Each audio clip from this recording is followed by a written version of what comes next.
স্বর্ণকলি সেই জাদুর সবুজ দরজার মধ্যে ঢোকার সঙ্গে সঙ্গে একটি স্থানে এসে পৌঁছায়। সেখানে একটি বস্তুর ওপর রাখা ছিল একটি নীল রঙের পাথর। স্বর্ণকলি পাথরটি দেখে অনেক খুশি হয়ে যায়। এই তো সেই নীল পাথর। আমি ঠিক জায়গায় এসেছি। আমি ভুল দরজায় যাইনি, আমি সঠিক দরজায় বেছে নিয়েছি। এখন আমি এই নীল পাথর নিয়ে গিয়ে হৃদয়দ্বীপ ফুলের বিষ মুক্ত করতে পারবো, আর সেই ফুল নিয়ে গিয়ে আমি আমার রাজকুমারকে আবার মানুষ রূপে ফিরিয়ে দিতে পারবো। রাজকুমার হয়তো আমার অপেক্ষায় অধীর আগ্রহে বসে রয়েছে। আমি আসছি রাজকুমার। খুব শীঘ্রই স্বর্ণকলি পাথরটি নিয়ে ওপরে উঠে যায়।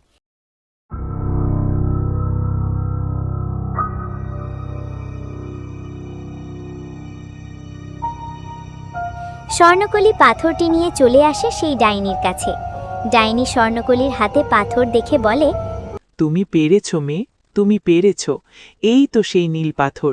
তোমার শুভ শক্তি, তোমার ভালোবাসা তোমাকে এই পরীক্ষায় উত্তীর্ণ করিয়েছে। তুমি এবার এই পাথর নিয়ে গিয়ে হৃদয়দ্বীপ ফুলের বিষ মুক্ত করতে পারবে, আর তুমি তোমার ভালোবাসার মানুষ, তোমার রাজকুমারকে আবার মানুষ রূপে ফিরিয়ে দিতে পারবে। তোমার জন্য শুভ কামনা রইল মেয়ে, তুমি অনেক সাহসী ও বুদ্ধিমতী। তখন স্বর্ণকলি বলে, হ্যাঁ ভালো ডাইনি, আমি পেরেছি সঠিক দরজা গিয়ে গিয়ে এই নীল পাথর নিয়ে আসতে। আমার এই জয়ের সাথে তোমারও যে অনেক অবদান রয়েছে। তুমি আমাকে অনেক বড় সাহায্য করেছো ভালো ডাইনি। তোমার এই উপকার আমি কখনো ভুলব না, কখনো না। ডাইনি বলে, তোমাকে উপকার করতে পেরে আমারও অনেক ভালো লাগছে, কারণ তুমি অনেক ভালো ও মিষ্টি একটি মেয়ে। তুমি আমাকে ভয় না পেয়ে আমার সাথে মিষ্টি সুরে কথা বলেছ, প্রথম দিনেই আমার মন জয় করে নিয়েছ, তাই তো আমি তোমাকে সাহায্য করেছি। এখন আর বেশি দেরি করো না, এক্ষুনি এই পাথর নিয়ে চলে যাও আর হৃদয়দ্বীপ ফুলের বিষ মুক্ত করো। ডাইনি ও স্বর্ণকলি সেখান থেকে সামনের দিকে এগোতে থাকে।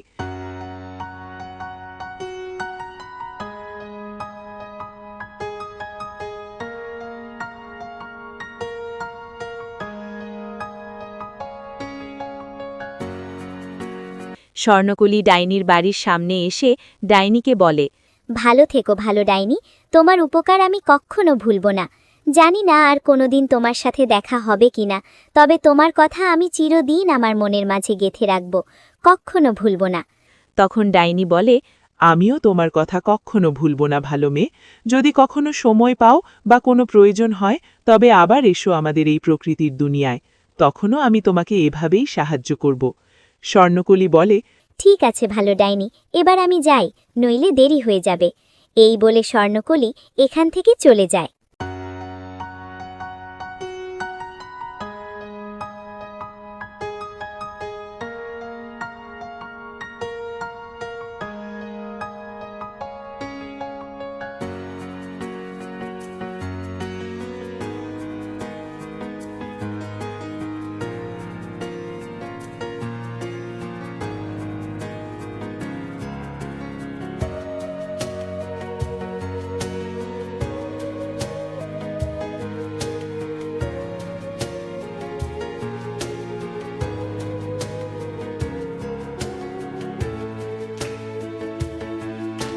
স্বর্ণকলি চলে আসে সেই স্থানে যেখানে রত্নামতী কন্যা তাকে প্রথম নিয়ে এসেছিল। সেখানে এসে স্বর্ণকলি রত্নামতী কন্যাকে ডাকতে থাকে। রত্নামতী কন্যা, কোথায় তুমি? আমি যে নীল পাথরের সন্ধান পেয়েছি, আমি নীল পাথর নিয়ে এসেছি। এখন তুমি আমাকে সাহায্য করো, আমার ডাকে সাড়া দাও। স্বর্ণকলির ডাক শুনে সেখানে রত্নামতী কন্যা চলে আসে।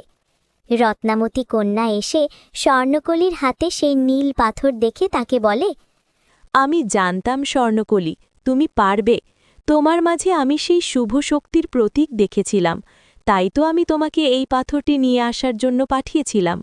আমি জানতাম তুমি এই নীল পাথর নিয়ে আসতে পারবে। মনের ইচ্ছাশক্তি ও ভালোবাসার টানে তুমি অসম্ভবকে সম্ভব করতে পেরেছ। হ্যাঁ রত্নামতী কন্যা, আমি পেরেছি। এবার আমাকে বলে দিন, আমি কি করব এই পাথর দিয়ে? আমি কিভাবে হৃদয়দ্বীপ ফুলের বিষ মুক্ত করব? আমাকে সব কিছু বলে দিন। আমার হাতে যে সময় নেই। আমার রাজকুমার আমার জন্য অধীর আগ্রহে অপেক্ষা করে যাচ্ছে দিনের পর দিন। জানে না সে এখন কেমন আছে। আমাকে সবকিছু খুব তাড়াতাড়ি করতে হবে। আমাকে বলে দিন, দয়া করে আমাকে এখন কি করতে হবে।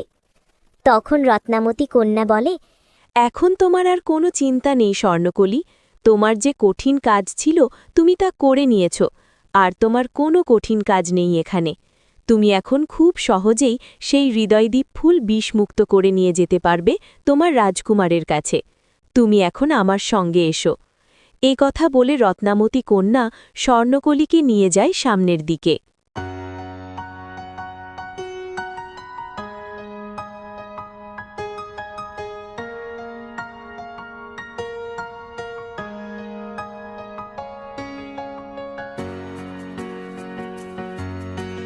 এদিকে সাধুকন্যা ইঁদুর রাজকুমারকে নিয়ে চলে আসে একটি আশ্রমের কাছে।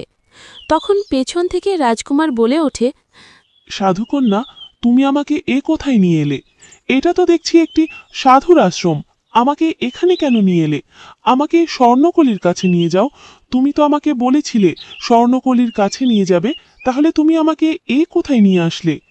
তখন সাধুকন্যা রাগে বিড়বিড় করে বলতে থাকে, এই রাজকুমারটা দেখছি বড্ড চালাক। আশ্রমের ভেতরে না ঢুকতেই আগে এখানে দাঁড়িয়ে পড়েছে। একবার আশ্রমের মধ্যে ঢুকে পড়লে এটাকে আমি মজা দেখাবো। এ খুব বড় বড় কথা বলে, যা একদম আমার সহ্য হয় না।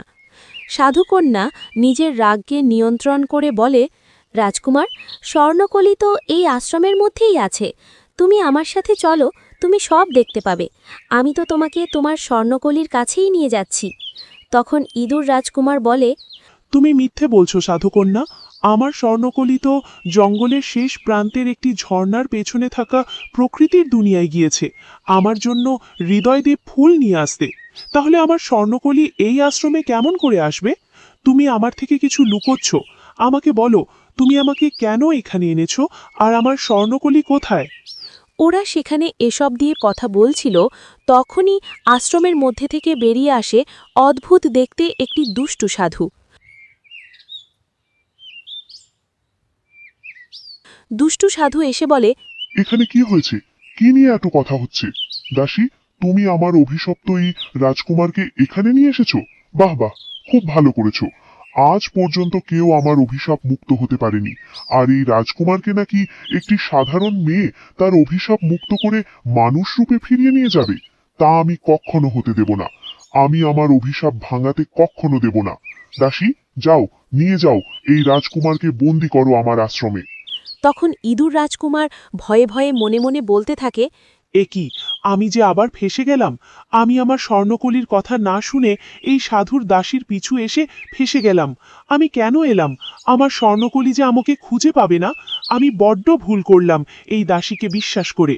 তখন সেই দুষ্টু সাধু আবার বলে ওঠে, ইঁদুর রাজকুমার, তুমি যতই এখান থেকে পালানোর চেষ্টা করো না কেন, তুমি কখনো এখান থেকে পালাতে পারবে না, আর তোমার অভিশাপও মুক্ত হতে পারবে না। কারণ আমার এখান থেকে তোমাকে কেউ কখনো মুক্ত করে নিয়ে যেতে পারবে না। আর তুমি কখনো মানুষ রূপে ফিরে আসতে পারবে না। তুমি যদি মানুষ রূপে ফিরে আসো, তাহলে মানুষ আমাকে আর ভয় পাবে না। তা তো আমি কখনো হতে দেব না। দাসী, যাও, এক্ষুনি নিয়ে যাও এই ইঁদুর রাজকুমারকে, নিয়ে গিয়ে আমার আশ্রমের কঠোর বন্দিশালায় বন্দি করো। সে যেন কোনো মতে সেখান থেকে পালাতে না পারে। আর যদি এই রাজকুমার কোনো মতে পালিয়ে যায়, তাহলে কিন্তু তোমার গর্দান যাবে, এই আমি বলে গেলাম। এই বলে সাধু সেখান থেকে চলে যায়।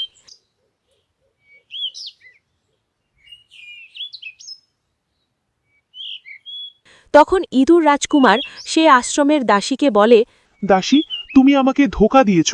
আমাকে মিথ্যে প্রতিশ্রুতি দিয়ে সেখান থেকে বের করে নিয়ে এসেছো। তুমি অনেক বড় অন্যায় করেছো। আমার স্বর্ণকলির কথা বলে তুমি আমাকে অভিশপ্ত ঘর থেকে বের করে নিয়ে এসেছো। দাসী, তুমি আমাকে ছেড়ে দাও, নইলে আমি তোমাকে ক্ষমা করব না। দাসী, আমি তোমাকে কখনো ক্ষমা করব না, কখনো না। তখন দাসী হাহাহা করে হেসে বলে, আরে বোকা রাজকুমার, তোমার আমাকে ক্ষমা করতে হবে না। তুমি তো নিজেই কখনো ক্ষমা পাবে না। তুমি সারা জীবন এখন এই ইঁদুর হয়ে বেঁচে থাকবে। তোমার ভালোবাসার তোমার স্বর্ণকলি আর কখনো তোমাকে এখান থেকে মুক্ত করে মানুষ রূপে ফিরিয়ে দিতে পারবে না। আহারে, তোমাদের ভালোবাসা আর কখনো পূর্ণতা পাবে না।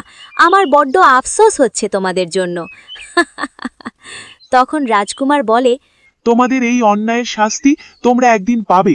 আমার ভালোবাসা, আমার স্বর্ণকলি অবশ্যই আমাকে এখান থেকে মুক্ত করে নিয়ে গিয়ে আমাকে মানুষ রূপে ফিরিয়ে দেবে। আমার স্বর্ণকলির প্রতি আমার এতটুকু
ভিডিও করতে বুঝলাম না আরো যেন ভাইব্রেশন মারতেছি আমার তো পুরো ভিডিও করছে দিয়েছে আমি যতটুকু আছে ততটুকু ফুল ভিডিও করছি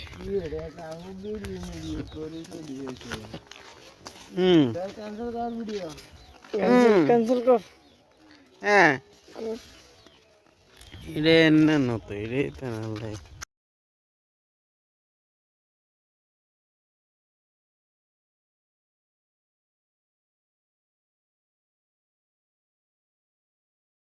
আমরা আইতাছি কোন না না না না এটি না